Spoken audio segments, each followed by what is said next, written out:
went in a ridiculous order like this. I'm Sam, and I play bass and keys. Usually I'm barefoot. And I'm Jake, and I play guitar, and I like to do it behind my head and brush my teeth with it. Well, I'm Danny, and I play the drums, and I'm the only one that's not a brother, blood brother. And, Well, I'm Josh, and I play the vocals, and That's not a real instrument. well, you all play something, so I play the vocals, Sam, and I like fire Salty Dogs. and salty dogs. It's my favorite cocktail. It's a great one. But don't get them started. No, because I won't stop. And then I get violent, then we get trouble. And together, we're Greta Van Fleet.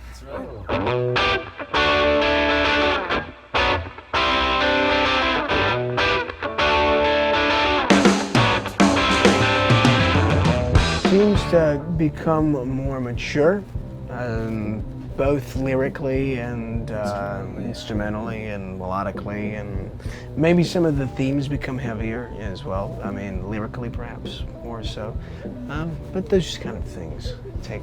And that's what's interesting about the EP is that actually you can see as it expands, Yeah, it's yeah. more dynamic.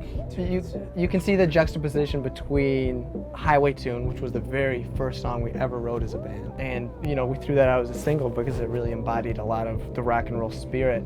And then Black Smoke Rising, we actually wrote in the studio when we were, working on the other tracks for the EP. So that was the most contemporary at that time. So it goes Highway Tune to Black Smoke. You can kind of see what's going on The there. thing is as far as EPs go, it's kind of hard to branch out, with 4 or less than 30 minutes worth of tracks. It's kind of hard to cover all the ground that you wish. So this is kind of like our take in doing so, based off of the first EP, if that makes any sort of sense. Extends out a bit further, I think, and some of that, I think, it, showcases some of our more, perhaps, Roots, what would you call it? Yeah, there's folk obscure elements. obscure influences probably you can hear in some of that newer stuff.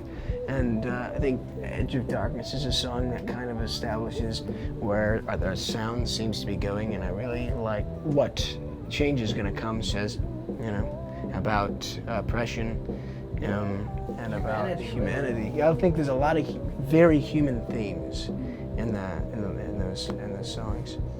Yeah, the fans seem to be like 8 to 80, as we call it. I guess there are the older generations who grew up on music of the late 50s and 60s and 70s, and they come and they have this sort of nostalgic glimmer in their eye, and they bring, their kids come, and then their kids' come so that they can see what this was or what this is. It's pretty unique. What I'm really taken by is that people reciprocate when you give them, when you ask questions or when you communicate a message of like peace or love or unity.